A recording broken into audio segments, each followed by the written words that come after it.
Hey, I'm Stephanie Rublitz. Welcome back to my channel. Today we are starting a new series on fitting.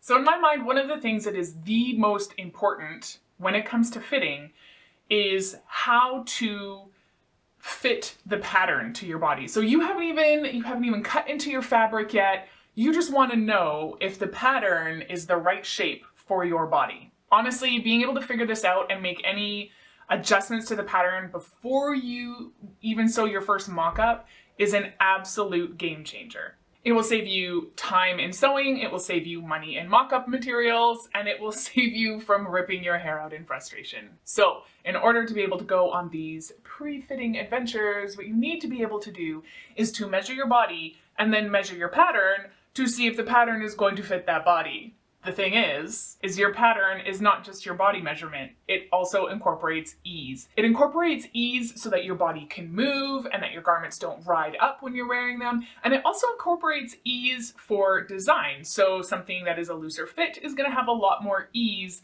than something that is more fitted. But that garment that is fitted still needs to have a minimum amount of ease so that you can move all your body parts.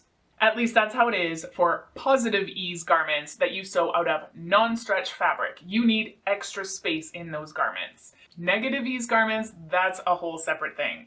Negative ease is when you have a stretch garment and you want that garment to actually be a little bit smaller than your body so that it has to stretch over your body, either because it's a tight-fitting style, or maybe it's a support garment, or maybe it's something like a bathing suit or a leotard that you don't want it to be able to move around on your body.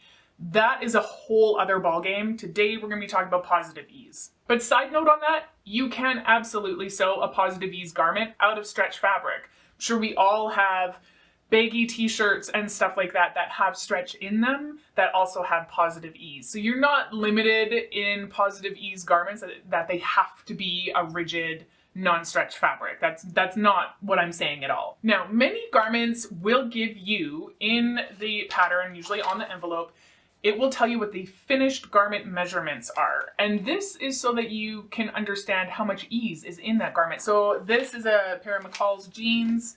And so if your hip is 33.5 inches, that puts you at a size 8. And the finished garment measurement is 37. So that is 3.5 inches of ease at the hip for these jeans. And so that 3.5 inches is actually spread out over the whole circumference of your hip. It's not just located in one place or the other. You can tweak ease in specific areas, and we'll get to that in a minute. So in the case of these jeans, that means that your front panel of your jeans and your back panel of your jeans are each going to have 1 3/4 inches of ease added into those sections of your garment. So when you are checking the pattern, you, let's say, take the measurement for the back half of those pants and you would add that amount of ease and make sure that there's going to be enough fabric. Make sure that the pattern piece is going to be wide enough or narrow enough to accommodate your body. This is where you're going to see, do I need a full seat adjustment? Do I need a flat seat adjustment? Is this pattern even going to work for my body shape at all? What do I have to work with here? It goes the same thing for your bust measurement as well. So most patterns, unless otherwise specified, are typically going to be drafted with a B cup for the bust. A lot of us are not B cups. So if you have more than a B cup and you take your full bust measurement and you base, let's say you're sewing a top, you base the size of your top that you cut your pattern for based on your full bust measurement, but you're more than a B cup. So what winds up happening is that even though the circumference of the garment will be large enough to go around your body, some of the fabric that you need to cover your chest is actually going to be at the back. Unhelpful. And so understanding ease and taking those measurements is how you sort of investigate right out of the gate if this pattern is going to work for you or not. Now, also some people just have different ease preferences in some parts of the body. So let's say you really like your shirts to be more flowy and kind of hang off of you a little bit more. And so it can be really tempting to think, well, I'm just going to cut a bigger size, but that bigger size might not fit you in the shoulders. It might not fit properly.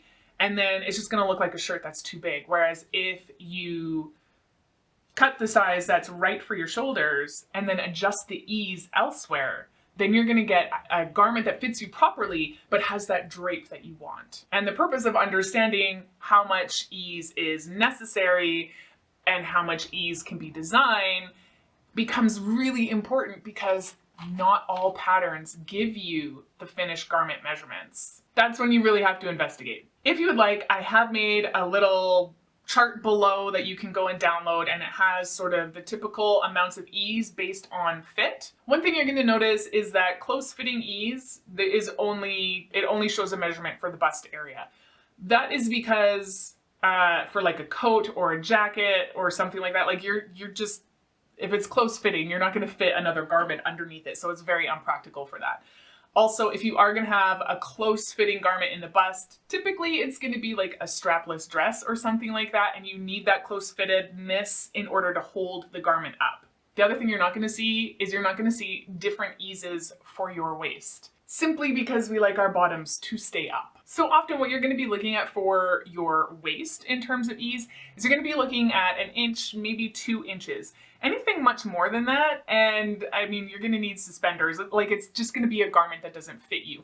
You can absolutely adjust your ease through your hips, through your thighs, like all the way down to your hem if you like to.